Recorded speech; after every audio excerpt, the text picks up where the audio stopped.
बिस्मिल्लाहिर्रहमानिर्रहीम। अस्सलाम वालेकुम। आप देख रहे हैं होम फूड विद बेनिफिट्स और आज हमने बनाया है चिकन रोस्ट, जो कि खाने में बहुत ही मज़े का है और हर एक की फेवरेट डिश है। ये देखिए कितना ही मसाले से भरा हुआ है। ये देखिए किस तरीके से ये टूट रहा है। इसकी हड्डी देखिए गोश्त से किस तरह अलग हो रही है। इधर देखिए, और ये चिकन देखिए इसका बिल्कुल अलग हो चुका है। प्लीज़ अगर आप मेरे चैनल पे नए हैं तो मेरे चैनल को सब्सक्राइब कीजिए, अपने दोस्तों रिश्तेदारों के साथ शेयर कीजिए। तो आइए अब हम इसको बनाना शुरू करते हैं। इसको बग़ैर ओवन और बग़ैर ऑयल के बनाया गया है। तो आइए हम बनाना शुरू करते हैं। ये है मेरे पास चिकन। मैंने पानी के अंदर 1 टीस्पून नमक और 2 टीस्पून मैंने सिरके के डाल के इसको अच्छी तरह वॉश कर लिया था। उसके बाद मैंने इसको फ्रीज़ कर दिया। फ्रीज़ करने से ये हुआ कि इसकी जो मखसूस किस्म की स्मेल होती है चिकन की, वो बिल्कुल ख़त्म हो जाती है। ये देखें, अब हम इसके ऊपर कट लगाते हैं। कट आपने 5 से 6 कट लगाने हैं। इस तरीके से जोड़ के ऊपर आपने ज़रूर कट लगाना है, क्योंकि यहाँ खून होता है और फिर जब ये पक जाता है तो इधर वो रहता है। इसलिए कट जब लगा देंगे तो सारा खून वगैरह इसके अंदर से ख़त्म हो जाएगा। इस तरीके से कट लगाने हैं। बहुत गहरे कट नहीं लगाने, क्योंकि गहरे कट लगाएंगे तो गोश्त टूटना शुरू हो जाता है। तमाम गोश्त के ऊपर मैंने कट लगा दी हैं। ये मेरे पास हैं विंग्स, इनके ऊपर कट लगाने की कोई ज़रूरत नहीं है।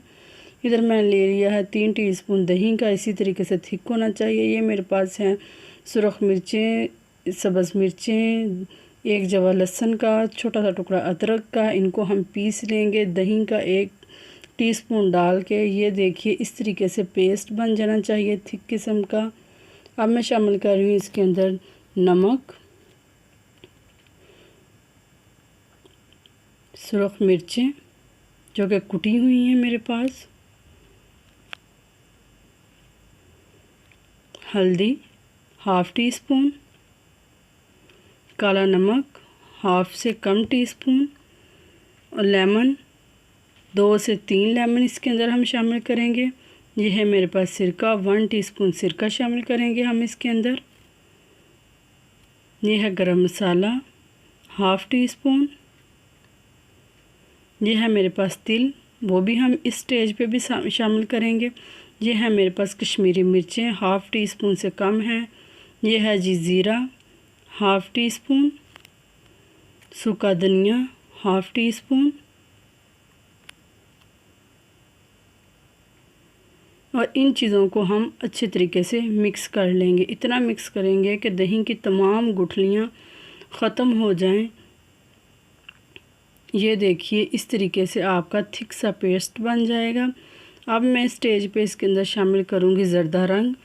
इससे देखें कितने ही मसाले की खूबसूरत शक्ल आई है। ये है मेरे पास सिरका 1 टीस्पून। इसके अंदर शामिल करूँगी ज़रदा रंग, जो कि हमने बिरयानियों वगैरह में भी इस्तेमाल करते हैं। और इस तरीके से तमाम गोश्त के ऊपर हम लगा लेंगे।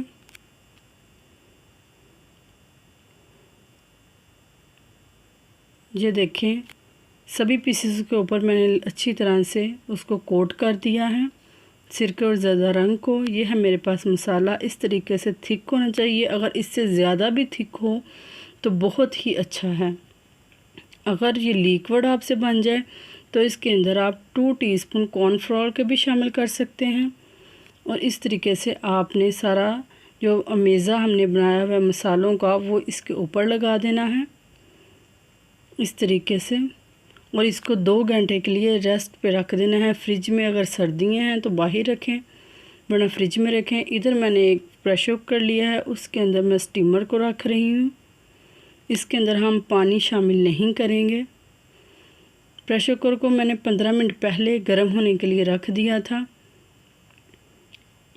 इस तरह हम इसके ऊपर बटर पेपर रखेंगे। बटर पेपर बहुत ही ज़रूरी है इसमें। ये मेरे पास जो मसाला था 2 घंटे के बाद इसकी इस तरीके से कंडीशन है। देखें किस तरीके से मसाला इसके ऊपर बिल्कुल स्टिल जमा हुआ है।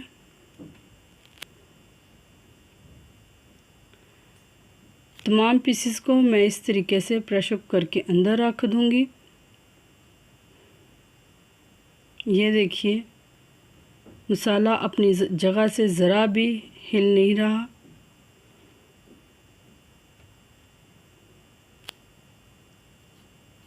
इसी तरीके से आपने भी सारे पीसेस इसके अंदर रख देने हैं और जो बचा हुआ मसाला उसको ज़ाया नहीं करना, बल्कि वो भी आपने इसी के ऊपर डाल देना है।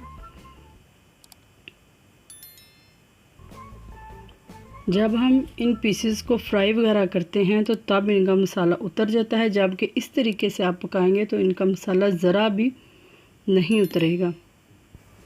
इस स्टेज पे आके इसके ऊपर हम तिल डालेंगे और इसको अच्छी तरीके से इस तरीके से कवर कर देंगे। कवर करने का मकसद ये है कि प्रेशर कुकर के जो लिड पे वो पानी भाप सी बनेगी, पानी बनेगा, वो इसके ऊपर नहीं गिरेगा। ये देखिए आधे घंटे के बाद मैंने इसको खोला है और इस तरीके से मेरा ये रेडी हो चुका है। जो इसके नीचे मसाला है वो किसी ब्रश के साथ आप इसके ऊपर लगा सकते हैं, लेकिन मेरा ज़्यादा नहीं है, बहुत ही कम है। फुल आंच पे आपने इसको पकाना है। ये देखिए इस तरीके से इसकी लुक आ चुकी है। अब मैं इसको करूँगी सर्व। ये देखिए कितना ही मज़े का लग रहा है, कोई कह ही नहीं सकता कि ये फ्राई नहीं हुआ। ये बग़ैर ऑयल के है, एक कतरा भी इसके ऊपर ऑयल इस्तेमाल नहीं किया गया। और मसाला देखिए किस तरीके से थिक लगा हुआ है इसके ऊपर। ये देखिए किस तरीके से पीसेस साइडों से ब्राउन हुए हैं। ऐसे लग रहा है जैसे इसको फ्राई करने के बाद इसको रोस्ट किया गया है। इसको आप लेमन के साथ इस्तेमाल कर सकते हैं। अचानक से घर में मेहमान आ जाएं तो इनको आप फटाफट से बना सकते हैं। ये खाने में बहुत ही मज़े का है। रोटी और नान के साथ आप इसको खा सकते हैं, चावलों के साथ भी आप इसको ले सकते हैं। जब आप एक दफ़ा इस डिश को बनाएंगे तो आप इस डिश के दीवाने हो जाएंगे और आपके घर वाले आपके फ़ैन हो जाएंगे। ये देखिए कितने ही अच्छे तरीके से ये चिकन गल चुका है और एक ज़रा भी कहीं से भी ये टूटा नहीं, क्योंकि इसके हमने बहुत गहरे कट नहीं लगाए थे, नॉर्मल किस्म के कट लगाए थे। इसलिए जब कोई घर में ख़ास मेहमान आए तो उनके लिए भी आप इसको रेडी कर सकते हैं। इसका जो टेस्ट था बहुत ही मज़े का था, यानी कि इसके टेस्ट पे पूरी किताब लिखी जा सकती है, इतना कोई मज़े का और टेस्टफुल था। ये देखिए किस तरह ये टूट रहा है। ज़रूरी नहीं कि आप इसी तरह के चिकन के पीस लें, आप छोटे छोटे पीस लेके उनको भी सेम इसी तरीके से ही पका सकते हैं। इसको आप केचप, मायोनीज़, रायते किसी भी चीज़ के साथ सर्व कर सकते हैं। इंशाल्लाह किसी अच्छी सी वीडियो में फिर मिलेंगे। ओके, अल्लाह हाफिज़।